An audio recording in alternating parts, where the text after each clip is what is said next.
जय हिंद साथियों। Lucent objective series में आपका स्वागत है, जिसमें हम लोग आज हिस्ट्री का सेकेंड लास्ट वीडियो करने वाले हैं। काफ़ी स्टूडेंट का भी कॉल आ रहा है कि सर साइंस का भी वीडियो जल्दी से जल्दी अपलोड कीजिए। तो आज हिस्ट्री का दोनों वीडियो अपलोड कर दूंगा और कल से साइंस का वीडियो भी आनी शुरू हो जाएंगे, ठीक है। क्योंकि 24 से बीपीएससी के एग्ज़ाम भी है ना, तो इससे साइंस में जितना से ज़्यादा क्वेश्चन कवर हो सके, इसके लिए हमारी कोशिश तो ज़रूर होगी और जितना ज़्यादा से ज़्यादा वीडियो डालने का कोशिश करेंगे उससे पहले ही हम, जिसका लाभ आप लोग को परीक्षा हॉल में क्वेश्चन को देखते ही मिलेगा। दोस्तों, परीक्षा में बैठने से पहले बिहार विशेष का जितना भी वीडियो पिछला है सब एक बार रिवीजन जरूर से जरूर कर लीजिएगा, क्योंकि आप ही के सेंटर में लेके और यह वीडियो सब बनाया गया था और अच्छा से अच्छा कोचिंग का नोट्स वगैरह भी इसमें सब डाला गया था। इसमें हमने बिहार का टॉप 500 क्वेश्चन जो था करेंट वाला वो भी डाला था, हिस्ट्री पॉलिटी ज्योग्राफी सब कराया हुआ है। तो इसके लिए आप जितना ज़्यादा से लाभ आपको मिलेगा उसका, तो एक बार रिवीजन कर लीजिएगा। तो चलिए बिना देर के हम लोग स्टार्ट करते हैं आज का सेशन। तो आज करेंगे हम लोग गर्मपंथी। इसके पहले वीडियो में हम लोग नरमपंथी किए थे, आज गर्मपंथी करेंगे और उग्रवादी चरण। इसके पहले उदारवादी एवं नरमपंथी किए थे। चलिए, तो 1905 में जब बंगाल का विभाजन कर दिया गया लॉर्ड कर्जन के द्वारा, उस वहाँ से लेके 1917 तक जब गांधी जी द्वारा आंदोलन शुरू किया गया था चंपारण में, पहला आंदोलन भारत में यहीं से किए थे और सफल रहा था और उनका कैरियर यहीं जो चरम पर था, जो यहीं से शुरू हुआ था, चंपारण से ही, नील आंदोलन से। तो यहाँ तक का हम लोग करेंगे और उसके बाद लास्ट वीडियो हो जाएगा गांधी युग, जो इसके बाद 1917 के बाद भारत को आज़ादी मतलब 1947 तक हो जाएगा, ठीक है दोस्तों। तो चलिए स्टार्ट करते हैं। कह रहा है कि भारतीय राष्ट्रीय आंदोलन की 1905 से 17 की अवधि को क्या कहा जाता है, तो उग्रवादी चरण कहा जाता है। लॉर्ड कर्जन के शासनकाल का सबसे मुक्तापूर्ण कार्य जिसने उग्र राष्ट्रीयता को जन्म दिया क्या था, तो जो बंगाल विभाजन 1905 में किया था सबसे मुक्तापूर्ण कार्य था लॉर्ड कर्जन का। सीधा सीधा आपको देगा, बंगाल विभाजन 1905 में कौन किया, तो लॉर्ड कर्जन के द्वारा किया गया। निम्नलिखित में से कौन सा कह रहा है कि उग्रवादियों से संबंधित नहीं है, तो उग्रवादियों से संबंधित क्या है जो सिर्फ पढ़ेंगे हम लोग, नहीं है इसको क्या पढ़ेंगे। तो उग्रवादी से संबंधित क्या था, पाश्चात्य शिक्षा का विरोध एवं राष्ट्रीय शिक्षा का प्रचार प्रसार करना था। उग्रवादियों का ये मोटो था। सरकारी संपत्ति को क्षतिग्रस्त करना था और शासन तंत्र को अस्त व्यस्त कर देना था ताकि वो लोग परेशान हो जाए। विदेशी वस्तुएं विदेशी वस्तुओं, सरकारी नौकरियों, प्रतिष्ठानों, उपाधियों तथा संस्थाओं को बहिष्कार करना एवं सरकार के साथ असहयोग करना, उसको साथ नहीं देना, क्योंकि वो संख्या में बहुत कम थे। अगर हम लोग असहयोग करेंगे, उसका सहयोग नहीं करेंगे भारतीय, तो उसका पूरा शासन तंत्र चल ही नहीं पाएगा, उसका जो भी ट्रेड वगैरह है वो सब कुछ हो ही नहीं पाएगा। इसके लिए हम लोग असहयोग उसको करेंगे और जितना ज़्यादा से ज़्यादा हो सके उसके हम लोग क्षति पहुँचाएंगे। ये था उग्रवादियों का लक्ष्य। कह रहे भारत में उग्र राष्ट्रीयता का जन्मदाता तथा निर्भयता से राष्ट्र की वेदना को प्रकट करने वाले प्रथम भारतीय थे तब बाल गंगाधर तिलक थे। भारतीय राष्ट्रीय कांग्रेस की सबसे पहली महिला अध्यक्ष तो एनी बेसेंट थी, 1917 में बनी थी एनी बेसेंट, पहली महिला अध्यक्ष यही थी। उसके बाद अगर भारतीय पूछे ना तो सरोजिनी नायडू मारिएगा। आगे कह रहा है 1905 के बंगाल विभाजन के समय वायसराय कौन था, तो लॉर्ड कर्जन था। गदर पार्टी के प्रमुख नेता लाला हरदयाल। निम्नलिखित में से किसने गाड़ी पर यह मानकर बम फेंका था कि उसमें मुजफ्फरपुर के न्यायाधीश किंग्सफोर्ड बैठे थे, तो खुदीराम बोस और प्रफुल्ल चाकी ने बम फेंका था, ठीक है। नेक्स्ट 9 नंबर क्वेश्चन, स्वराज मेरा जन्मसिद्ध अधिकार है, मैं उसे लेकर आऊंगा, ये बोले थे बाल गंगाधर तिलक। पार्लियामेंट्री रिफॉर्म्स को किस वर्ष प्रस्तुत किया गया, तो 1909 में प्रस्तुत किया गया। भारतीय परिषद अधिनियम 1909 का सर्वग्राह्य नाम है, तो भारतीय परिषद अधिनियम 1909 का एक और नाम है पार्लियामेंटो सुधार। मार्लेमेंटो, तो मार्ले थे ये भारत सचिव थे, अमेंटो वायसराय था। आगे बढ़ेंगे हम लोग। सांप्रदायिक निर्वाचन क्षेत्रों की पद्धति की शुरुआत भारत में किसके द्वारा किया गया, तो ये पार्लियामेंटो जो सुधार हुआ था, रिफॉर्म्स हुआ था, वहीं से शुरू हुआ था 1909 द्वारा। कहीं ना कहीं माना जाता है कि यहीं पे बीज बोया गया था भारत पाकिस्तान जो विभाजन हुआ अंतिम में, और मुस्लिम और हिंदू के बीच जो खाई उत्पन्न हुआ, कहीं ना कहीं बीज यहीं पे बोया गया था पार्लियामेंटो रिफॉर्म्स में, क्योंकि सांप्रदायिक निर्वाचन क्षेत्र उत्पत्ति यहीं से शुरू किया गया था और सेपरेट मुस्लिमों के लिए निर्वाचन क्षेत्र यहाँ पे दिया गया, यही दिक्कत हो गया था आगे चल के। भारत में ग्राम दलिया आंदोलन के पिता तब बाल गंगाधर तिलक को कहा जाता है। निम्नलिखित में से कौन पहले एक क्रांतिकारी थे जो बाद में एक योगी और दार्शनिक बन गए? तो अरविंद घोष बन गए थे। वर्ष 1909 में मैडम भिकाजी रुस्तम कामा पेरिस में निम्नलिखित में से कौन सा समाचार पत्र प्रकाशित करती थी? तब पेरिस से स्वराज करती थी, स्वराज नामक समाचार पत्र प्रकाशित करती थी। कौन? मैडम भिकाजी कामा। कहाँ से? पेरिस से। नेक्स्ट 60 नंबर क्वेश्चन, भारतीय क्रांति की जननी? तो यही मैडम भिकाजी रुस्तम कामा को ही भारतीय क्रांति की जननी कहा जाता है, mother of India revolution. Muslim league की स्थापना 1906 में हुआ। उस समय उसके उद्देश्यों में कौन सी बात शामिल नहीं थी? तो 1906 में जब मुस्लिम लीग की स्थापना हुआ तो उस समय देश राष्ट्र सिद्धांत ये सब नहीं था कि मैंने एक अलग हम लोग का राष्ट्र बनाना है, ऐसा कुछ नहीं था उस समय। भारत का सांप्रदायिक विभाजन ये भी नहीं था, पाकिस्तान की मांग ये भी नहीं था, ये सब नहीं था। बस था कि एक हम लोग अपना सेपरेट एक पार्टी बनाएंगे और जो यहाँ पे विधायिका में हम लोग का भी प्रतिनिधित्व होगा। चलिए आगे कह रहा है कि 1916 में मद्रास में होम रूल मूवमेंट के प्रवर्तक कौन थे? तो एनी बेसेंट थे, मद्रास वाला में एनी बेसेंट थे। अच्छा, और बाकी इधर तिलक जी भी थे। साउथ तरफ ज़्यादातर यही एक्टिव थे, एनी बेसेंट। बाल गंगाधर तिलक द्वारा शुरू की गई साप्ताहिक पत्रिका?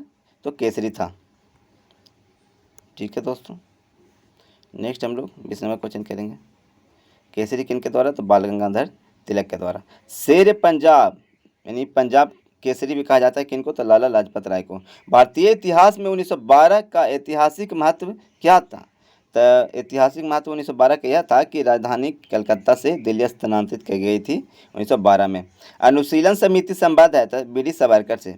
अब जिनका जिनका नाम लिया जा रहा है सब गर्मपंथी दल के नेता हैं, गर्म दल का। तो अनुशीलन समिति से संबंध है, किन से संबंध है? अनुशीलन समिति बी डी सावरकर से। आगे बढ़ते हम लोग 23 नंबर क्वेश्चन, किस गवर्नर जनरल ने 1911 में भारत की राजधानी कोलकाता से दिल्ली स्थानांतरित करने की घोषणा किया? तो लॉर्ड हार्डिंग किया था। उस समय यही था viceroy, lord Hardinge, governor general. Al Hilal समाचार पत्र किसके द्वारा राष्ट्रीयता के प्रचार के लिए शुरू किया गया था? तो अबुल कलाम आज़ाद के द्वारा। सबसे ज़्यादा दिन कांग्रेस के अध्यक्ष यही रहे थे, 40 से 46 के बीच, 1940 से 46 तक रहे थे। सबसे ज़्यादा दिन तक पूछे कि कांग्रेस के अध्यक्ष सबसे ज़्यादा दिन तक कौन रहे? तो अबुल कलाम आज़ाद रहे थे। ठीक है, अच्छा, और अल हिलाल समाचार पत्र के संपादक भी यही थे। लंदन में 13 मार्च को कह रहे लंदन में 13 मार्च को सर माइकल और डायर को गोली मार दिया गया था। किनके द्वारा? तो उधम सिंह द्वारा गोली मार दिया गया था माइकल और डायर को। यह 13 मार्च को कांड हुआ था। ठीक है, आगे कह रहे भारतीय राष्ट्रीय कांग्रेस का प्रथम विभाजन तो 1907 में हुआ था, जिसको सूरत फुट भी बोलते हैं। अच्छा, मुस्लिम लीग की स्थापना का श्रेय किन्हें जाता है? तो सलीमुल्लाह को जाता है। महाराष्ट्र में गणपति उत्सव आरंभ करने का श्रेय बाल गंगाधर तिलक को है। गणपति उत्सव यही शुरू किए थे बाल गंगाधर तिलक। शिवाजी उत्सव भी फिर शुरू किए थे, जो सब तुरंत लगातार एकदम। स्वदेशी आंदोलन शुरू किया गया था, तब बंगाल विभाजन के विरोध में ही स्वदेशी आंदोलन शुरू किया था। मतलब स्वदेशी अपनाओ, विदेशी वस्तुओं का बहिष्कार करो। हर चीज़, स्कूल कॉलेज, विदेशी स्कूल रहे, कॉलेज रहे, कपड़ा रहे, विदेशी चीज़ें रहें, कोई वस्तु रहें, सब चीज़ का विरोध करो और सब स्वदेशी अपनाओ। ठीक है, 30 नंबर देखते हैं हम लोग। बंगाल विभाजन के विरुद्ध विद्रोह का नेतृत्व किसने किया था? तो सुरेंद्रनाथ बनर्जी ने किया था। बंगाल विभाजन के पीछे ब्रिटिश सरकार का उद्देश्य क्या था? तो बंगाल में बढ़ते हुए राष्ट्रवाद को दबाना, यही था ब्रिटिश सरकार का उद्देश्य। मतलब बंगाल विभाजन करके बंगाल में जो राष्ट्रवाद की भावना जो जग रहा है और हिंदू मुस्लिम एकता बढ़ रहा है, उसको ऐसा विभाजित करो, हिंदू का अलग बना दो और मुस्लिम का अलग क्षेत्र सब डिवाइड कर दो कि दोनों में जो राष्ट्रीयता का जो भावना जग रहा है वो बट जाए। कह रहे कांग्रेस लीग समझौता जो लखनऊ समझौता 1916 का दूरगामी परिणाम क्या हुआ? तो भारत का विभाजन हुआ और पाकिस्तान का निर्माण हुआ। सबसे मुस्लिम लीग लास्ट में यही फिर मांगा था मोहम्मद अली जिन्ना के नेतृत्व में। 33 नंबर क्वेश्चन देखते हैं। 1907 में हुए कांग्रेस के उग्रवादी व उग्रवादी नेताओं के बीच संघर्ष एवं मतभेद का क्या कारण था? तो यहाँ पे कारण था, जो मतभेद हुआ था तो उनका कारण था कि राष्ट्रीय कांग्रेस के अध्यक्ष पद का जो चुनाव हो रहा था, यही सबसे बड़ा कारण था। नरमपंथी चाहते थे कि हम नरमपंथी नेता को बनाए, गर्मपंथी चाहते थे कि हम गर्मपंथी नेता को ही बनाए यहाँ पे, इसी के चलते हुआ था। 1907 में कांग्रेस के सूरत फुट की अध्यक्षता किए थे रास बिहारी घोष। 1907 में जब सूरत फुट हुआ तो अध्यक्षता किए थे रास बिहारी घोष। अनुशीलन समिति थी, क्या थी? तो एक क्रांतिकारी संगठन थी अनुशीलन समिति। किसने कहा था कि कांग्रेस आंदोलन न तो लोगों द्वारा प्रेरित था, न ही यह उसके द्वारा सोचा या योजनाबद्ध किया गया था? तो लाला लाजपत राय बोले थे। निष्क्रिय विरोध, पैसिव रेसिस्टेंस के सिद्धांत का प्रतिपादन किसने किया? तो अरविंद घोष ने किया। निष्क्रिय विरोध का सिद्धांत किसने दिया? तो अरविंद घोष। निष्क्रिय विरोध का सिद्धांत अरविंद घोष। फिर कह रहा है कि बंगाल 1905 में विभाजित हुआ, जिसके विरोध के फलस्वरूप यह पुनः एकीकृत हो गया। 1911 में फिर दोनों को एकीकृत किया गया था। बस बंगाल से बिहार और उड़ीसा सम्मिलित रूप में अलग हो गया था। 1912 में अलग कर दिया गया था दोनों को, चलते एक सेपरेट स्टेट बना दिया गया था बिहार को, इसमें उड़ीसा भी था 1912 में। अच्छा, और दिल्ली राजधानी में स्थानांतरित किया गया था, लेकिन बंगाल का विभाजन रद्द कर दिया गया था। आगे 29 नंबर देखते हैं, 39 नंबर। निम्नलिखित में से एक ने युद्ध के समय भारत की रक्षा के कानून के प्रावधानों को, जिसे 1915 में पंजाब के गद्दर के विरुद्ध इस्तेमाल किया गया था, शांति के समय भी जारी रखना चाहता कौन? तो लॉर्ड हार्डिंग चाहता था। 1906 में मिंटो से शिमला में मिले मुसलमानों के शिष्टमंडल ने प्रार्थना किया कि मुसलमानों के लिए पृथक निर्वाचक वर्ग दिया जाए। और वही फिर 1909 में फिर मार्ले मिंटो सुधार हुआ, उस समय इसको मिला भी।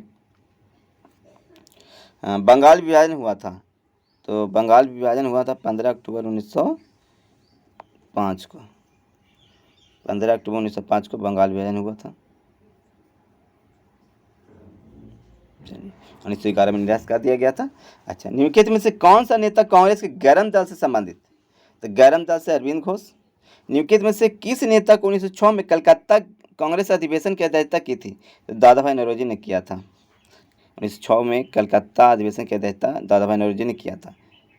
यहाँ पे गहमा गहमी चल रहा था, तो दादा भाई नौरोजी वयोवृद्ध इन्हें कहा जाता है, और काफ़ी इनका इज्जत प्रतिष्ठा था वहाँ पे। दोनों दल इनको प्रतिष्ठा देते थे, इसीलिए इनके सामने सब शांत हो गया, पूरा विवाद है। देखिए बीपीएससी में लगातार क्वेश्चन पूछा है। निम्नलिखित में कौन उग्रवादी नहीं था? तो गोपाल कृष्ण गोखले उग्रवादी नहीं थे, मतलब उग्रपंथी नहीं थे, नरम दल में आते थे गोपाल कृष्ण गोखले। सब बीपीएससी का क्वेश्चन लगातार बताइए, बहुत ही इंपॉर्टेंट साबित होने वाला आप लोग का। भारतीय राष्ट्रीय आंदोलन गर्मपंथियों के प्रभावहीन आया, तब गर्मपंथियों के प्रावधान आया कब? तो 1906 के बाद। 1908 में बाल गंगाधर तिलक को जेल हो गया, कितना बरस के? तो 6 साल के जेल हो गया तब बाल गंगाधर तिलक को 1908 में।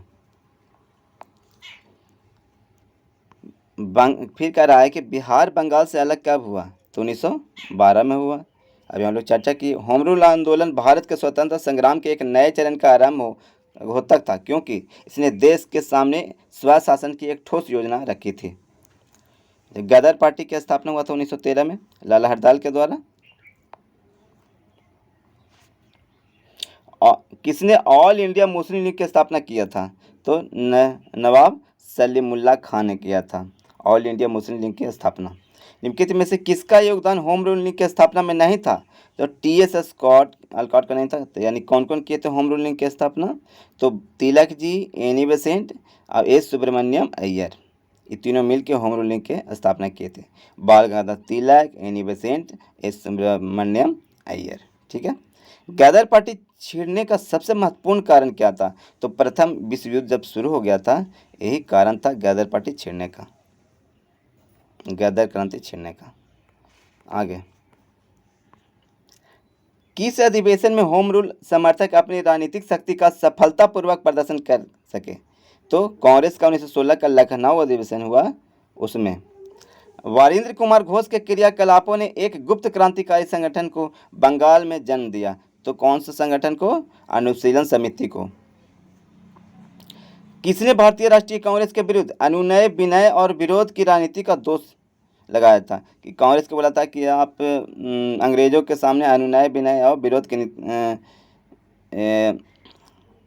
मतलब इसके सामने अनुनय, विनय और विरोध करते हैं, ये गलत है। ये बाल गंगाधर तिलक बोले थे। 56 नंबर देखते हैं हम लोग। किस भारतीय राष्ट्रीय आंदोलन का शीर्ष गीत बना वंदे मातरम? तो स्वदेशी आंदोलन जो 1905 वाला था, इसका शीर्ष गीत बना था वंदे मातरम। किम के द्वारा लिखा गया? तो बंकिम चंद्र चटर्जी के द्वारा लिखा गया था। आनंद मठ एक पुस्तक था, उसमें लिखा गया था, वहीं से लिया गया है ये भारत का राष्ट्रीय गीत वंदे मातरम जो।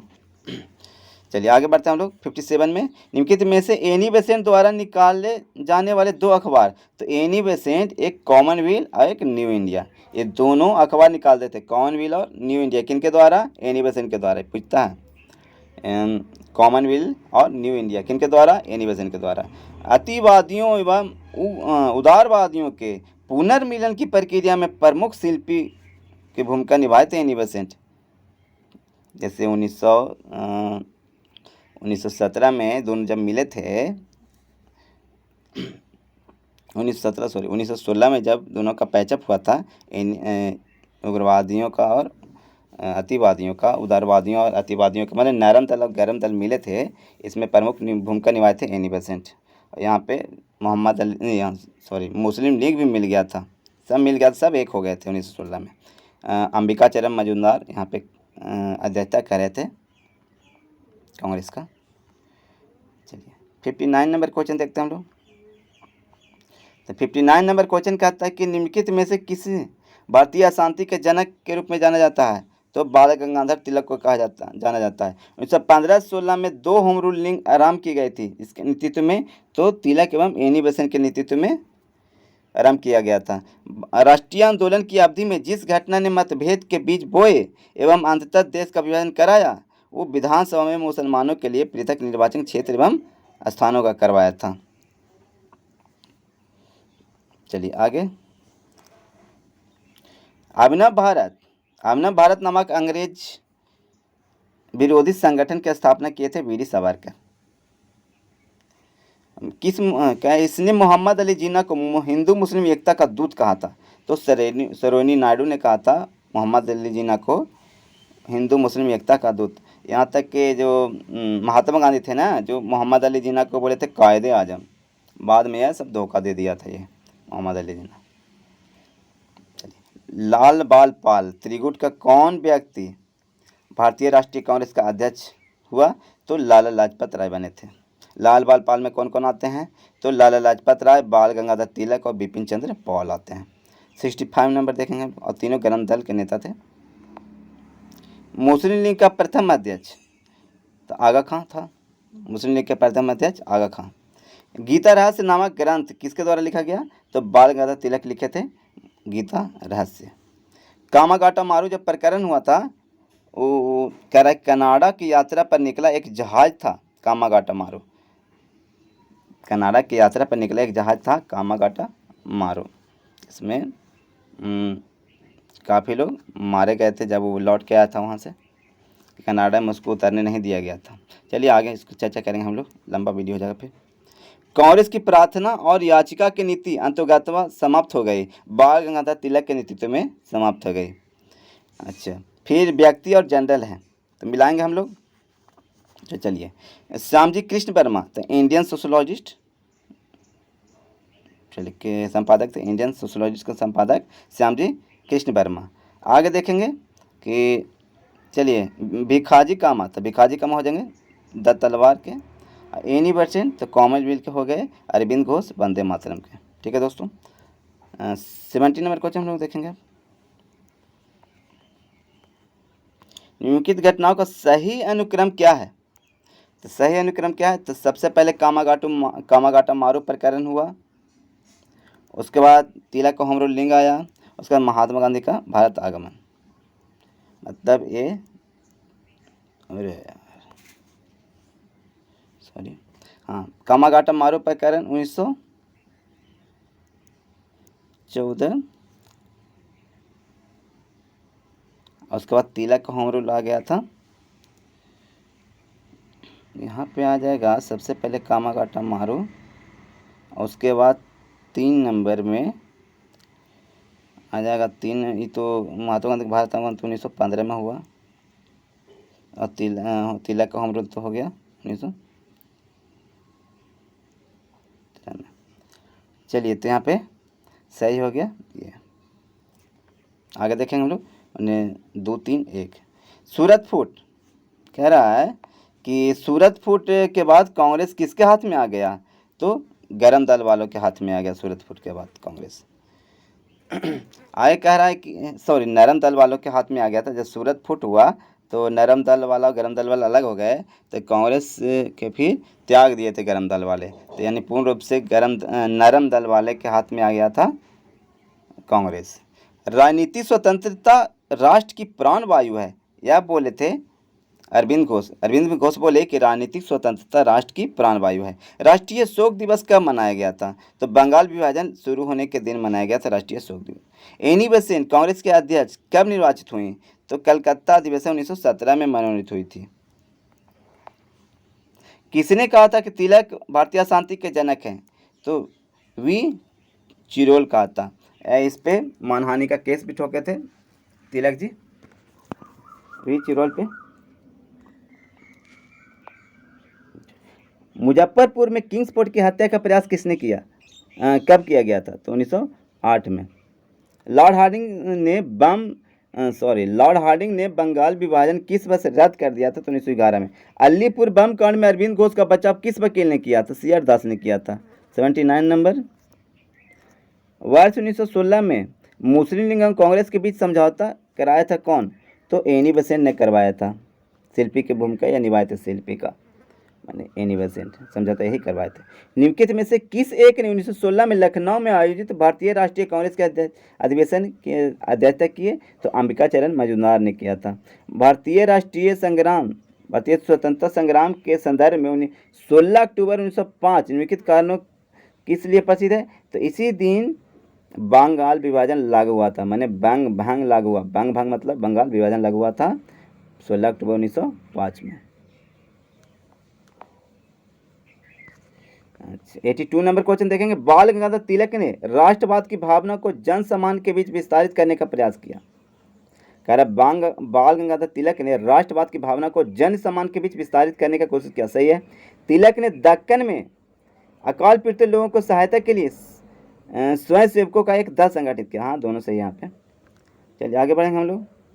83 नंबर क्वेश्चन देखेंगे।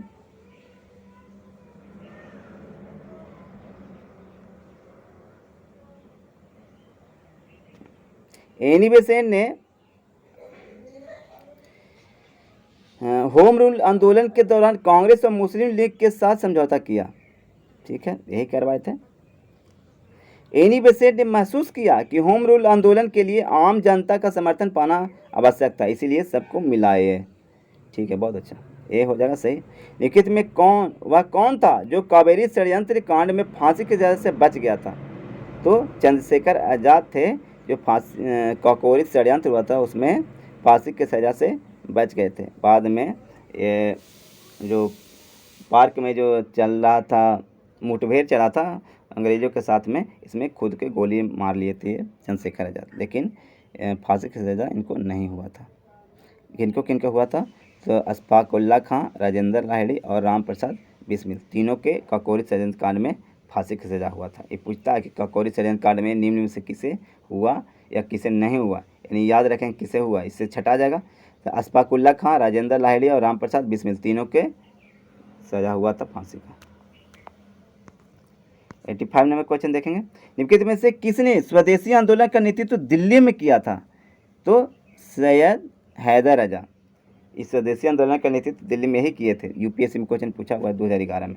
सैयद हैदर रजा। स्वदेशी आंदोलन के प्रारंभ का तत्कालीन कारण क्या था? तो लॉर्ड कर्जन द्वारा किया गया बंगाल विभाजन तत्कालीन कारण था स्वदेशी आंदोलन का। प्रथम महायुद्ध मतलब विश्व युद्ध के दौरान कहाँ पर भारत की एक अंतरिम सरकार बनी थी जिसका प्रेसिडेंट राजा महेंद्र प्रताप थे? तो अफगानिस्तान में एक समानांतर सरकार का गठन किया गया था। अफगानिस्तान में भारत में अंग्रेजों के जो सरकार था उसके समानांतर सरकार एक गठन किया गया था अफगानिस्तान में। इसका प्रेसिडेंट थे राजा महेंद्र प्रताप।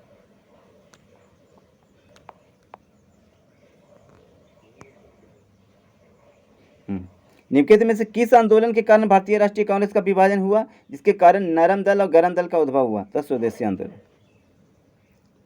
1904 में क्रांतिकारी संगठन अभिनव भारत संगठित किया गया था तब महाराष्ट्र में। राम प्रसाद बिस्मिल, रोशन सिंह और राजेंद्र लाहिड़ी के बीच क्या समानता है? वे ककोरी षड्यंत्र मामले से संबंधित तीनों, और तीनों के फांसी भी हो गया था।